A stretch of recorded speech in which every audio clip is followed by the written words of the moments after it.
Yeah, it's one of those things that goes beyond just a typical true crime story, you know? It's really like a snapshot of America. Oh, totally. Of a very specific time. Yeah. The late 60s. Yeah. With all the social and cultural upheaval that was going on. Exactly. And you've got this rising starlet, Sharon Tate. Right. Married to Roman Polanski. And they're living this like seemingly glamorous life. Yeah. And then you have Lano and Rosemary LaBianca, who are this seemingly ordinary couple. Yeah. And all of them are brutally murdered. Yeah, It's hard to wrap your head around. It is. All of it. It really is. And I think that's one of the things that keeps drawing people back to this case, you know? Right. It's that clash between the idyllic image of Hollywood and then the just brutal reality of what happened. Totally. So let's break down like what actually happened. Okay. Starting with that night of August 8th, 1969, at Quanjin 50 Cielo Drive. Okay. Sharon Tate, who was 8 months pregnant, Wow. at the time was home with some friends. Right. Jay Sebring, Wojciech Frykowski, and Abigail Folger. Okay. Roman Polanski was actually out of the country. Out of the country. Okay. And then from the sources, it seems like a pretty typical evening, you know, Until, yeah, 4 members of the Manson family show up. yeah. Tex Watson, Susan Atkins, Linda Kasabian, and Patricia Krenwinkel. Wow. Their first victim, though, was actually an 18-year-old Oh, wow. named Stephen Parent, who was just visiting the property's caretaker. Oh, so just Wrong place, wrong time. wrong place, wrong time, tragically. Yeah. But then things escalate pretty quickly. They do. What did the sources say about what happened inside the home? It's brutal. Yeah. Each victim was stabbed multiple times. Oh, my gosh. One of the sources recounts Watson saying to Frykowski, who seems to have been the first to wake up, Okay. I'm the devil and I'm here to do the devil's business. Oh, my God. It really gives you a chill, you know, just thinking about the mindset Oh, yeah. of these attackers. It's terrifying. And to add to the horror, Atkins used Tate's blood to write pig on the front door. Oh, my God. It's almost like they were trying to send a message. Right, and that's what investigators were grappling with, you know? Right. Was this just random violence? Yeah, Or was there something more deliberate going on? exactly. Which leads us to the next night, August 9th, Okay. the LaBianca murder. The lobby. This time, Manson himself Oh, wow. decided to participate directly. He took Watson Krenwinkel, Leslie Van Houten, and others Okay. to 3301 Waverly Drive, Okay. and what led them to the LaBiancas. Yeah. It seems even more random than the Tate murders. It does, and one of the sources suggests that Manson had actually been to a party at a neighboring house the year before. Oh, really? So it might have just been a matter of proximity and opportunity. That is chilling to think about. It is. That your life could be upended based on something so arbitrary. So how did the LaBianca murders differ from the Tate murders? But the level of brutality was similar, Okay. but there are some details that really stand out. Okay. Lena LaBianca was stabbed with a bayonet, and they carved the word war on his stomach. Wow.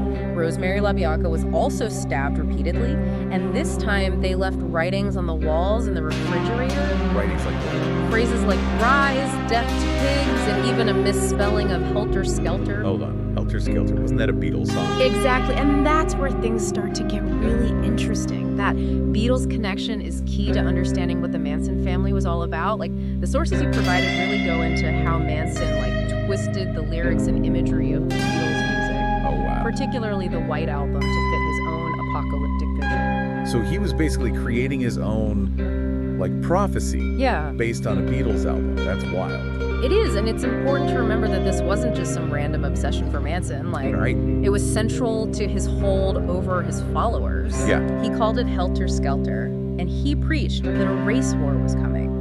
Oh, A war that black people would start, but ultimately be unable to win. oh wow. And that's where he saw the Manson family stepping in. Like they were going to take advantage of the chaos Exactly. and emerge as the new leaders. Exactly. Manson believed that they would guide the world into a new social order. Wow. After this apocalyptic war, he saw himself as a kind of messianic figure, Yeah. guiding his family to a position of power.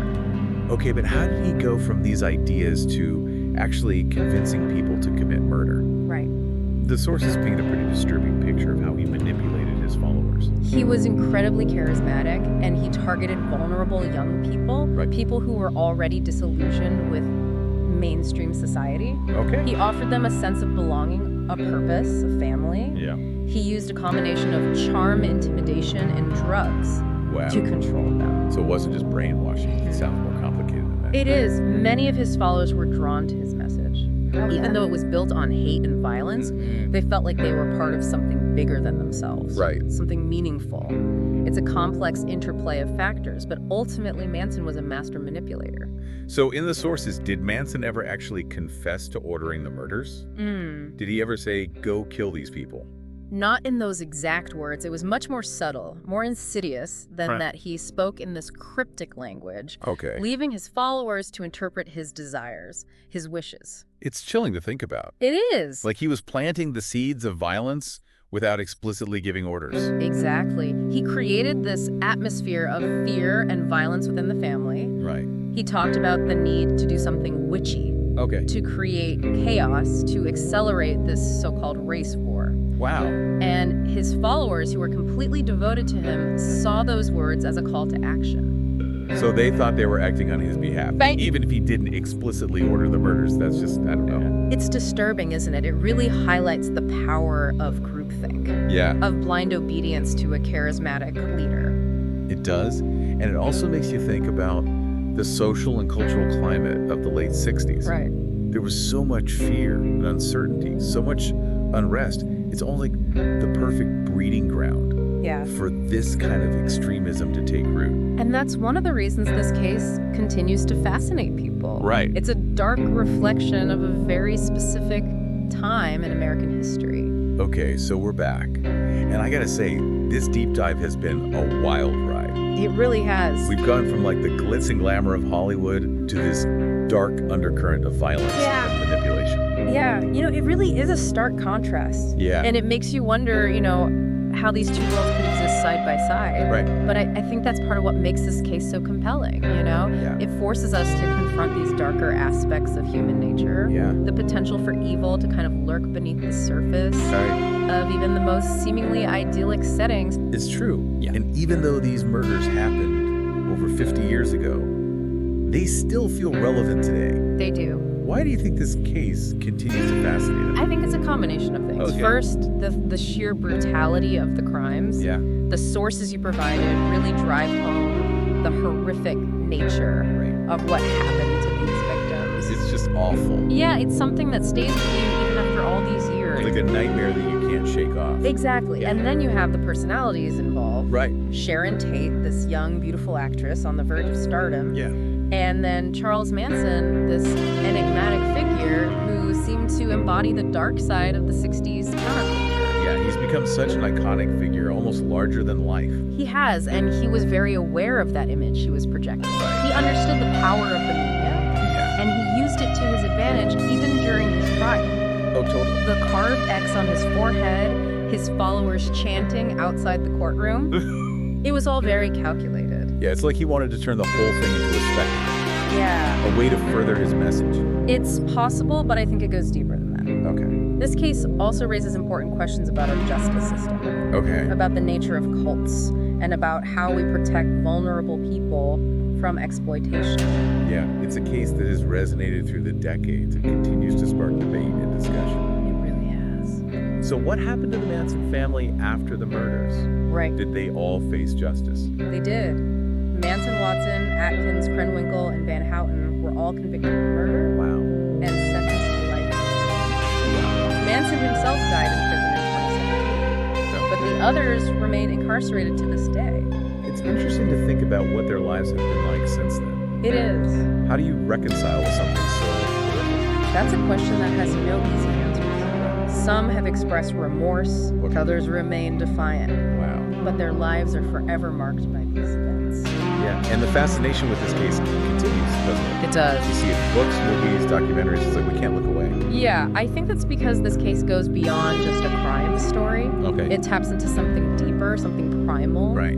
It forces us to confront our own fears and anxieties, Right. our fascination with the dark side of human nature. So as we wrap up this deep dive, what do you think is the most important thing for our listener to take away from all of this? I think it's a reminder of the power of critical thinking. Okay. You know, we need to be able to question information, Yeah. to evaluate sources, to be aware of the ways in which we can be manipulated, Right. especially in this age of misinformation and online echo chambers. Yeah. The Manson family story is a chilling reminder of what can happen when individuals surrender their autonomy to a charismatic leader. Yeah. It's a cautionary tale that we should all heed. It is. So while this has been a dark journey, Yeah. I hope it's also been an enlightening one. Yeah, me too. Thank you for joining us on this deep dive into the Tate LaBianca murders.